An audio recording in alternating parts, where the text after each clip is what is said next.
Sorry. Just Okay. wait. There you go. We're live. All right. Okay. So our group, Sarah Crow and Dolores Elliott and Teresa Midland and myself, Cindy Shaver, picked the topic of rights of expression. So what rights of expressions do teachers have? Well, it all depends. First, our group will actually kind of talk about an overview of rights of expression, and then we'll discuss rights of expression outside of school as well as inside of school. And then we'll actually talk about that Whistleblower Act. First, rights of expression. It's also known as freedom of speech, freedom of press, obviously, and association. The First Amendment in the Bill of Rights of the United States Constitution reads, Congress shall make no law respecting an establishment of religion or prohibiting the free exercise thereof or abridging the freedom of speech or of press or the right of the people peaceably or to assemble and to petition the government for a redress of grievances. Furthermore, it's also to note that the counterpart of the First Amendment in the Texas Constitution is the Article 1, Section 8, which some actually respect. They feel that that's actually a greater protection for us. And that also reads, every person shall be at liberty to speak, write, or publish his opinions on any subject, being responsible for the abuse of that privileges, and no law shall ever be passed curtailing the liberty of speech or of the press. In school districts, rights of speech often comes into play when contracts are renewed or even perhaps terminated. And they feel that they were retaliated for the exercise of their rights of free speech. So that's kind of an overview of rights of expression. Does any of my group members have anything to add to this? Well, I'd like to ask a question. You really seem like you began to hear more during the election regarding employers addressing employees. And I'm wondering, in your schools, was this brought up? Regarding your rights? Go ahead. Okay, no, we actually didn't talk about that. At the beginning of the year, we do kind of just have a statute meeting, and we just kind of go over anything that has happened in the state legislature or, big topics.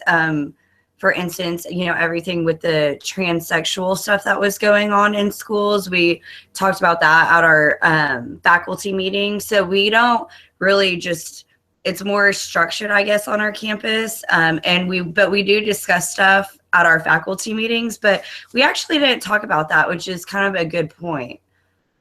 We didn't think about it. So, but that is something that does matter, especially realm and, the strong views that parents and then students actually do have, but we didn't talk about it. I'm not sure about y'all.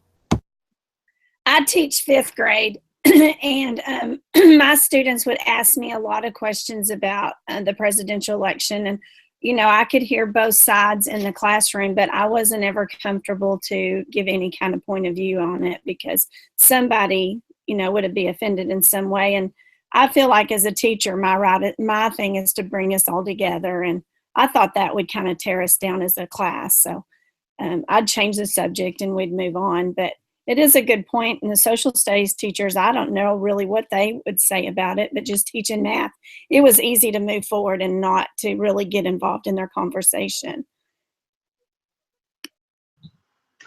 And I actually work for an education service center, and we would have these things called rallies every day. I mean, once a week actually. And they would just kind of more talk about, make sure you get out and vote, make sure you read up on everything. Kind of seemed like there was some persuasion towards the Democratic Party, but not directly. But it was interesting, though, we did have an email that was sent out telling us not to talk politics in our little cubbies, because we all have cubbies. So I thought, and not even whispering because we could offend people. So I just thought that was interesting. So kind of on the outside of a school district.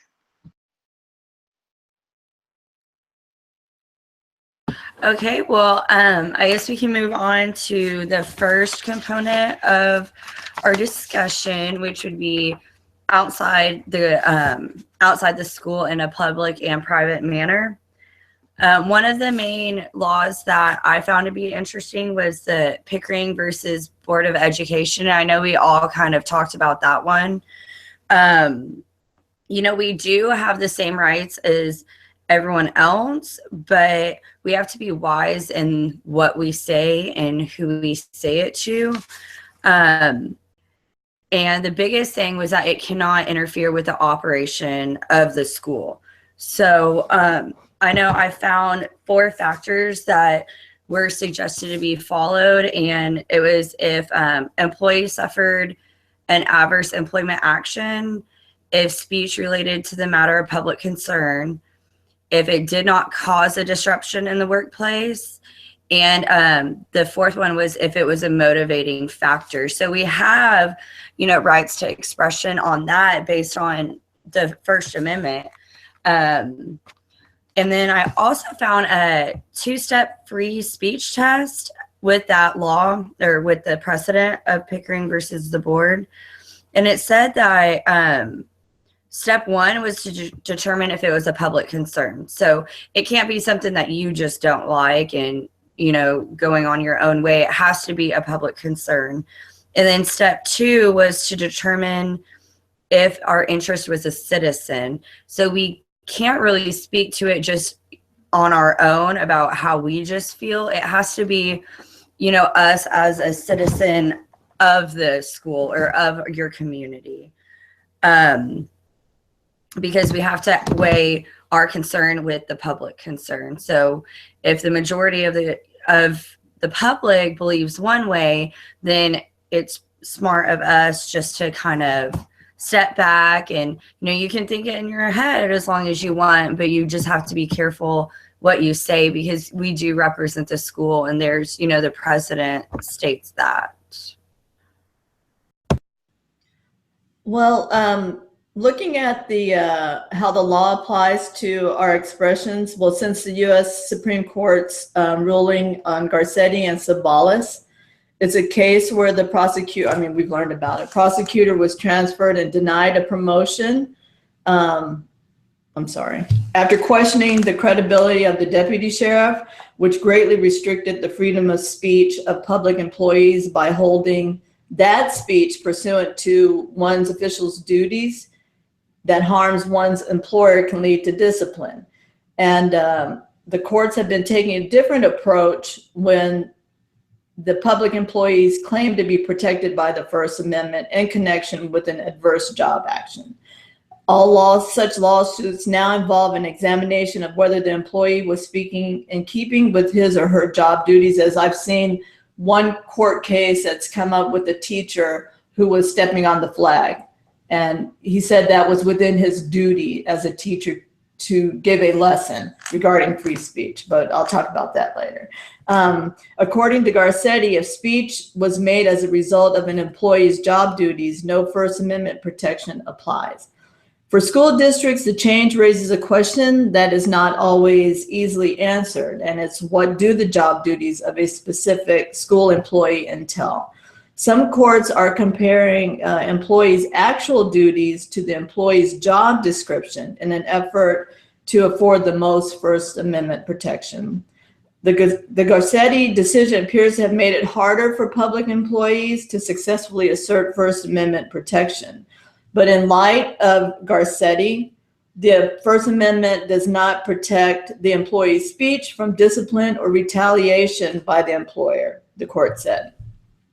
However, in such circumstances, the employer is free to discipline the employee without violating the employee's First Amendment rights.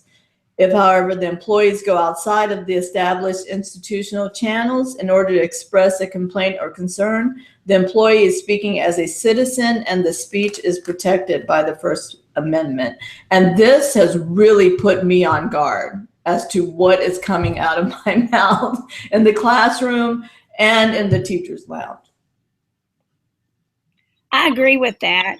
And also, I think politics play such a huge role in law enforcement or teaching or anything. And even if we're protected under law, I just feel like it could affect our job, or it could affect the way we're treated, or the way, and ultimately it'll affect the students. So I do think we always need to avoid politics and religion as much as possible in a classroom.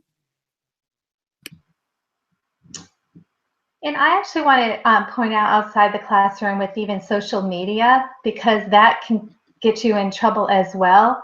In fact, just recently, Waco ISD hired a teacher, and they hired this teacher, and they were aware that this teacher actually said some racist remarks and pretty much got fired from the previous school district because of those remarks.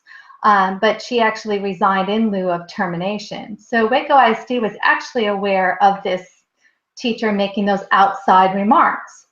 However, they were not aware that the teacher made those remarks on Facebook. And so it became very public, and a lot of the community of Waco ISD was very put off by that. And actually, then of course Waco ISD did further investigation and saw what was all involved in those racist remarks, which was really horrible.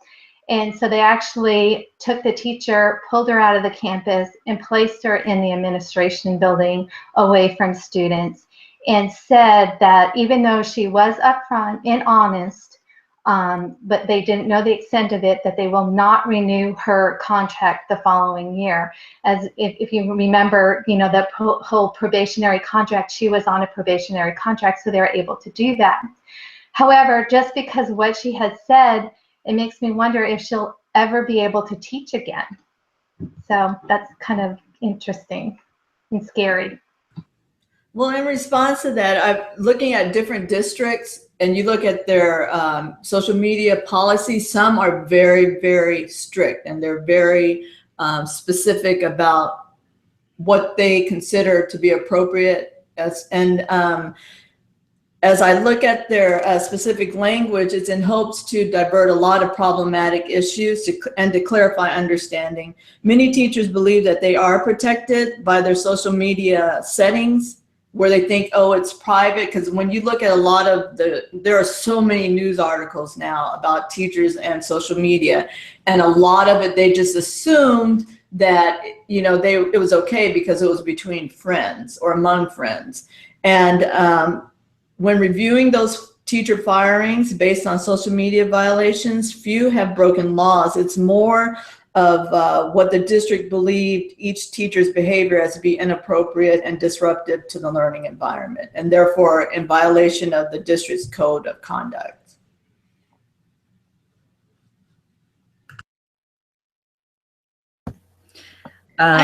Just to add about the social media, I just stay away from it. Like, do not say anything. Do not even go there, because like you said, Delores, you don't know what they can see.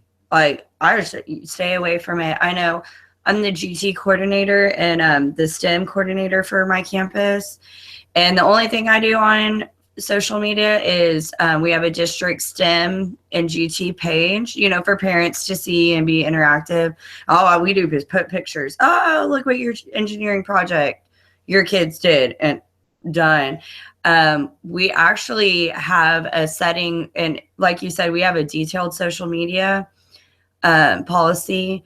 And so it's very, there's a strong filter, so to say, on it. So if there's something that someone starts posting or says, we just delete it off, and then everyone knows that you're not going to say anything, because, you know, very few times, and you don't want to make a bunch of people mad and make your job even harder. You know, just stay away from it. Stay away. I know on social media, I've been always careful because I don't like conflict anyway with other people. But on the private messaging, you know, I have gone off on somebody or something privately to somebody. But just looking back on that, and that's been several years back, but just looking back, that's pretty scary, because even that may not really be private, you know, at some point. And even that was scary to me when I look back thinking, I cannot believe I did that, even on, private messaging.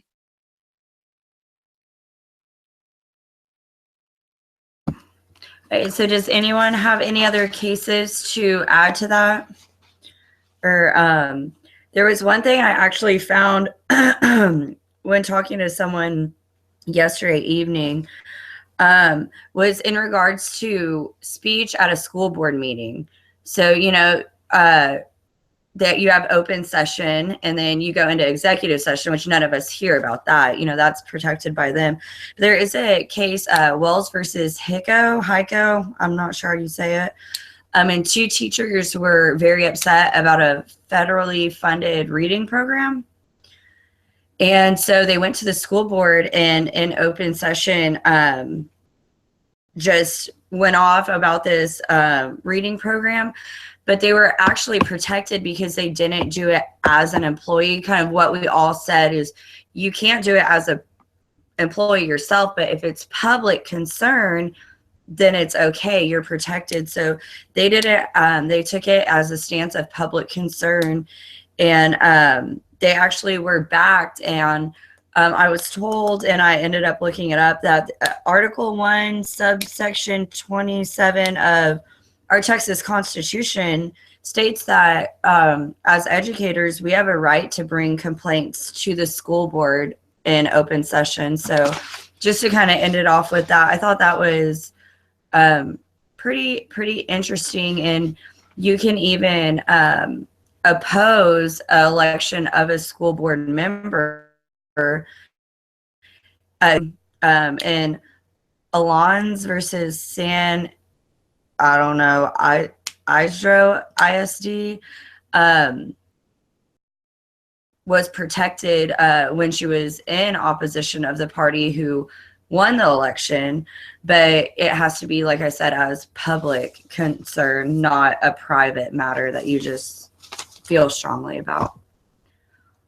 I have just recently joined a school board in my hometown, and just the responsibility of a school board member of making sure all the laws are followed in the school. I've got a lot of questions, and the president looked at me and said, well, I'm going to have to approve things on the agenda. And so there's already a little tension because it's like, no, I want to make sure things are correct. And so anyway, that being able to speak, I don't think he'll be able to keep me from asking questions, even though he would like to, just because I'm not sure some of the laws are followed. So anyway, but that's a huge responsibility of a school board member, just on the other side, not teachers, but just to make sure things are followed correctly. Sorry.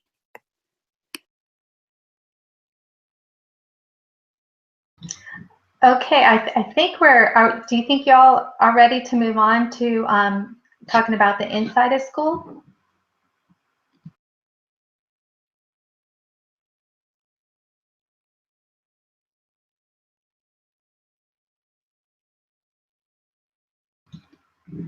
I think, Dolores, were you going to pick up on that? Is this talking about the within the school settings? Yes. Okay. Well, in accordance with the acceptable use policies, districts also need to provide guidance regarding the email or electronic mailboxes. We know teachers must adhere to the AUP, and schools control and monitor the contents and are not considered automatically open forums either. However, the school opens the email to a limited open forum. Administrators must make sure it fairly provides access. Teachers must assume their school email is not private, and schools are not violating the Electronics Communications Privacy Act, which is a federal law. And I know at one school that had a union, there was some discussion regarding their access to email and being able to email information to teachers. I'm not sure what your school policies are or what type of email you receive.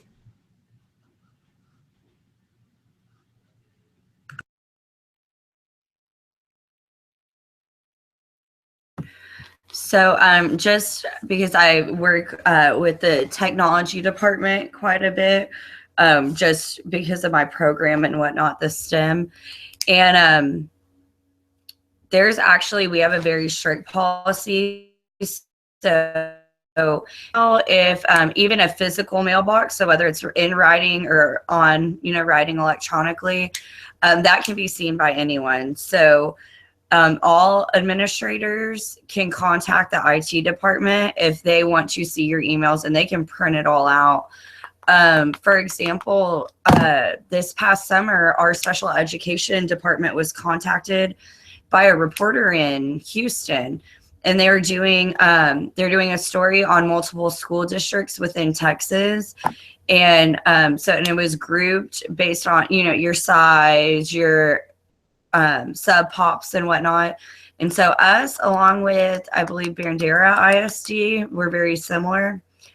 And we had to print out every single email from the last 5 years and send it to them for them to look at if it had anything to do with special education. So it's not even just school personnel. The one thing I found in regards to Perry Education Association and Perry local educators is that our school mailbox and email, is just an electronic form of that, is not automatically seen as a public forum. So we don't have the rights to expression as that. It's more of a limited, or the Supreme Court said that it was viewed as a closed forum under the school's control and only reserved for its use as long as they're not suppressing expression because they disagree with it. It has to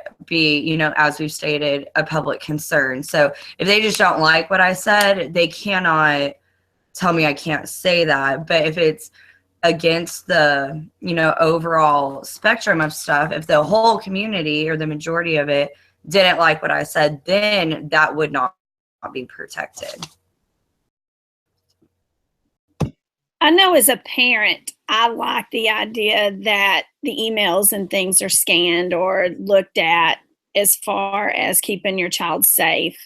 I know there's crazies in everything. I'd like to not think that they are in education, but unfortunately, I feel like there are. And so I like that, as a teacher, I'm always careful what I say, or online, or what, I pull up on. I'm always careful, but as a parent, I just like the idea that my child's protected in every way. And further, within the Texas public school systems, that they could, if you grant exclusive rights to mail systems, you kind of have is kind of not allowed. So you kind of do have to kind of either open it up entirely, or just not allow it to go out to everyone. And that could even be like email or even mailboxes. So I thought that was interesting.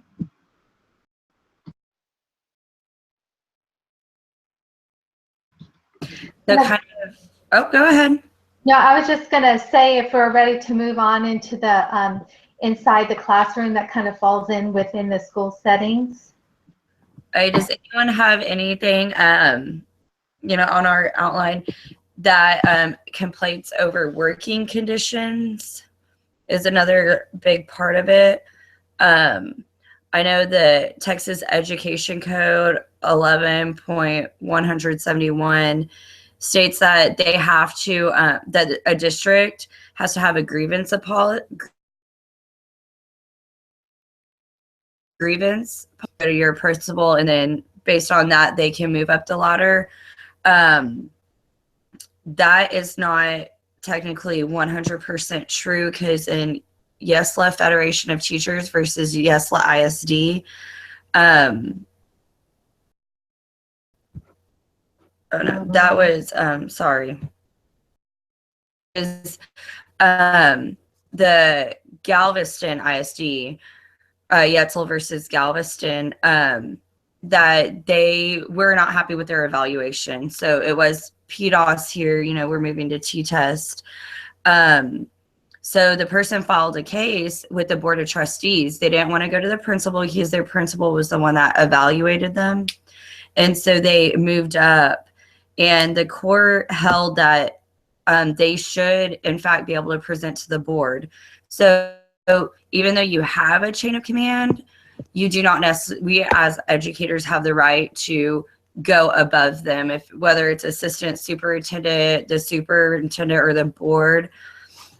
With that being said, probably not the smartest thing to do in the world, because your principal's not going to be too happy about that. But that case, and there's also Falvey versus Alief ISD, which was the same thing about evaluations. And that kind of struck me, because there's no way, you know, if I was really unhappy and believe it was unfair, grievance about your evaluation, I mean, sure, you'll debrief about it, but is actually something going to be done? You know, that's when I would want to solicit someone else's opinion and see what their idea is and what I should do personally. So I'll get off. Keep going. Okay.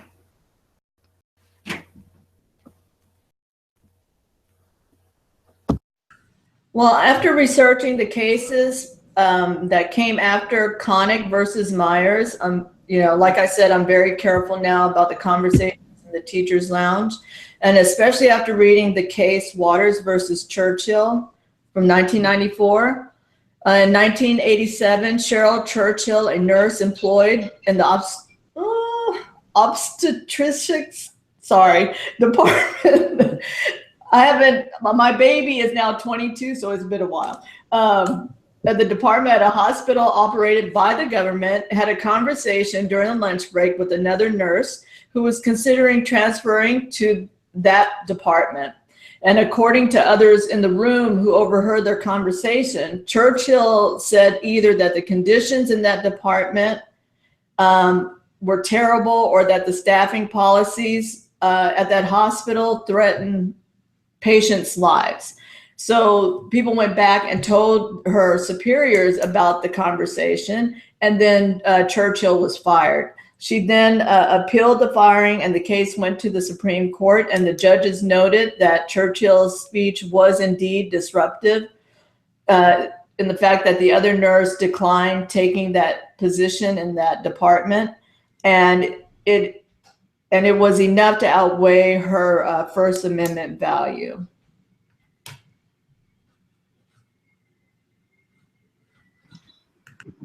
Yeah, this sort of reminds me of the case of that teacher that actually made the news recently, that stepped on the American flag, and, you know, he was demonstrating his freedom of speech. And it, you know, the community was, you know, very upset by that, because there was the military folks in the area. And what actually happened to him was I think he got suspended. Nothing, you know, like he didn't get terminated. And if you read the laws, it's, you know, like what you were saying, was it disruptive? I don't know, you tell me, was it disruptive when you had two students leave the classroom, just got up and left because they were upset by it? Another student walked over and picked up the flag, you know. I consider that disruptive, but I guess it wasn't disruptive in the sense that there were no screaming and yelling and fighting over it. So, I mean, I thought that was kind of gray. But what also really disturbed me the most is actually watching the interview of this teacher, where he believes that this was an appropriate way to teach, you know, freedom of speech. And yes, we do have that right as freedom of the speech. I think, you know, as a non-educator, I feel like I have that right. But as an educator, I don't know. Personally, I kind of disagree with that. Well, I taught in that district. We were stationed there. It's in Cumberland County. He picked the wrong town. I mean, it's just patriotic, all-American city, you know, right outside Fort Bragg. And I believe he was fired. And I really questioned his thinking because he actually requested scissors from the students or a lighter. Then he opted to stepping on the flag. So, but the reasons, I'll have to look it up, but I forgot the reasons why the district ended up letting him go. Yeah, go ahead. No, I was just going to say that, like, you know, just in the news, they didn't report that, of course, that they let him go, but it just sounded like they just suspended him for 2 weeks. So, but I mean, it's, you know, I understand too making mistakes, but he just didn't believe he made a mistake.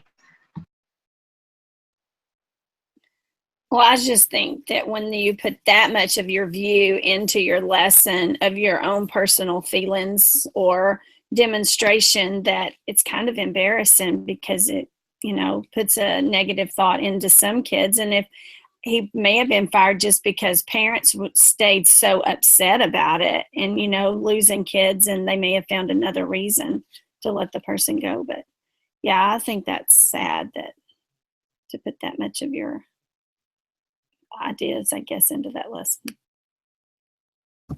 I think the issue is just so complex that any issue, you know, in regards to what we do inside of the school and or classroom, really, for that matter, it's just something that I feel we have to really watch out for. And like we've all said, you know, it's not necessarily about our opinion. If you feel strongly, that's good. Everyone deserves to have their own opinion. But when you consider, I mean, do it at home when you're talking to your husband or a friend or something like that. Don't bring that into a school. You know, we're there for the kids, and you work in a community like Dolores, you said, you know, it's a big political community.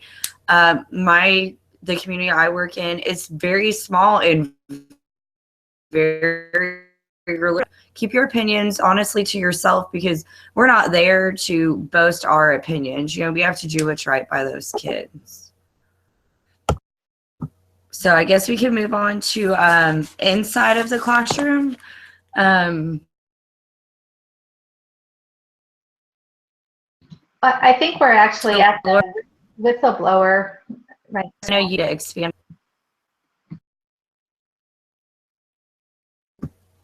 Okay. Are we doing whistleblower now? Is that right? Okay. Whistleblowing Blower Act prohibits a governmental body from retaliating against the employee who reports a violation of law to an appropriate law enforcement authority if the report is made in good faith. The employee has the burden, though, of proving that the adverse personnel action against him or her was in retaliation. So they have to prove that it was retaliation for reporting a violation of the law. Though the law presumes this to be the case if the termination occurred within 90 days of the report being made. And I wasn't necessarily let go on this, but as a personal thing of several years back, like 7 or 8 years ago, I had reported a child to CPS. And what actually happened was the mom would come in, stepmom that the child lived with, would come in my room every day on Friday and go thoroughly through his desk, and she was looking for anything in print. And if anything was in print in 4th grade, then he was grounded all weekend. And this went on and on and on. And she would invite other kids to come into the class, at their house, and make him sit and watch. And she'd tell me this. And if you were good, this is what we could do. And I'm not sure if that was child abuse, but emotionally, it was a very hard thing for me as a teacher, because I didn't want him to write everything in cursive, because it took away with the material or what he was learning in class. So anyway, after a certain amount of time, I turned that into CPS. Well, because the administration was close to that family, I got a lot of heat on that. Like, did you turn it in? And I denied it because I was scared of losing my job, of admitting that. And I thought I had the right that it was supposed to be anonymous. So I didn't think I had to admit that I had turned that in. But anyway, just something I'll never forget.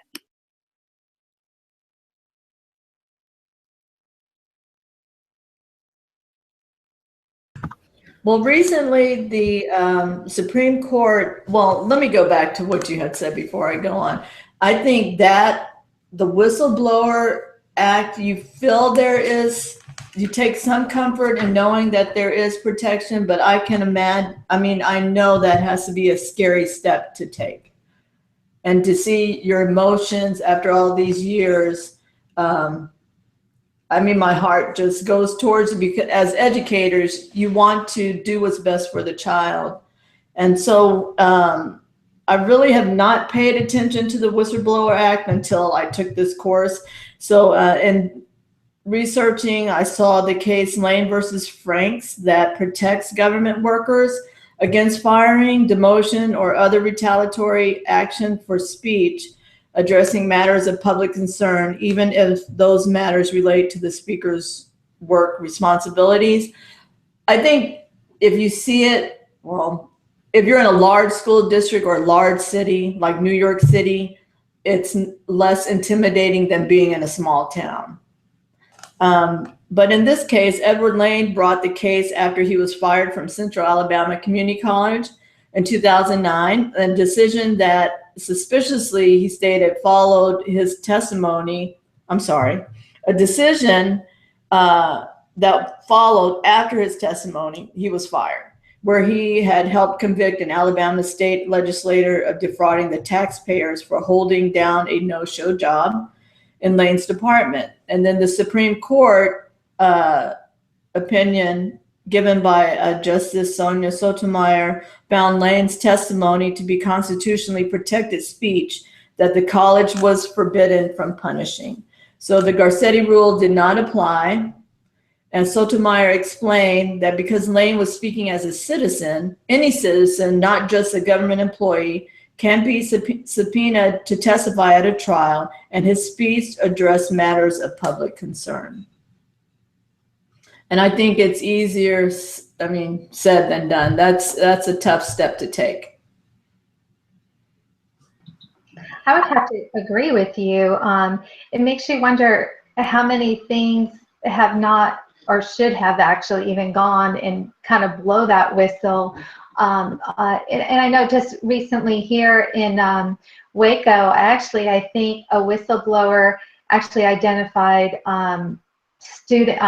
seniors at the university high school earning credit when credit wasn't due, and the teachers were told to give them credit, and they felt, that the Whistleblower Act probably wouldn't protect them, although actually one did actually get through to the administration and a full investigation was done and 3 people lost their jobs over it. So it's scary, but if you know something is truly not right, I think you can feel confident that that Whistleblower Act will actually protect you. So I agree with everything that y'all saying. We have that act, so the government can't retaliate against us for reporting a violation of any law, as long as we're doing it in good faith. So all this stuff we're saying, those people did do it in good faith.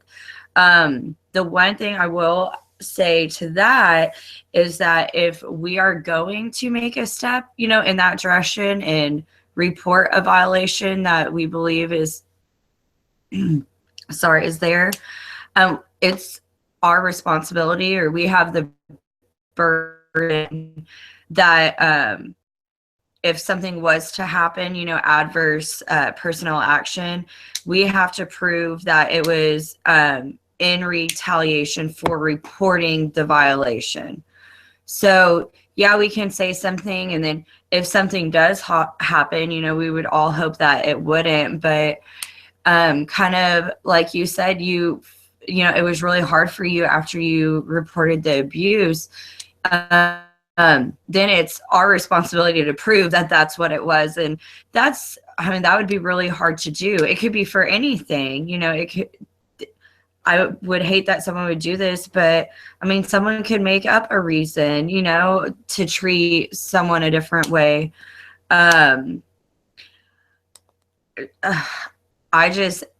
understand the Whistleblower Act, and I'm glad we have it, but I think it's something that we have to be 100% sure about before using it. Before doing something, we need to know that Phil and the majority of people would feel. So I think that's when you have to solicit advice and be ready for consequences if those did come up, because unfortunately that's a high possibility.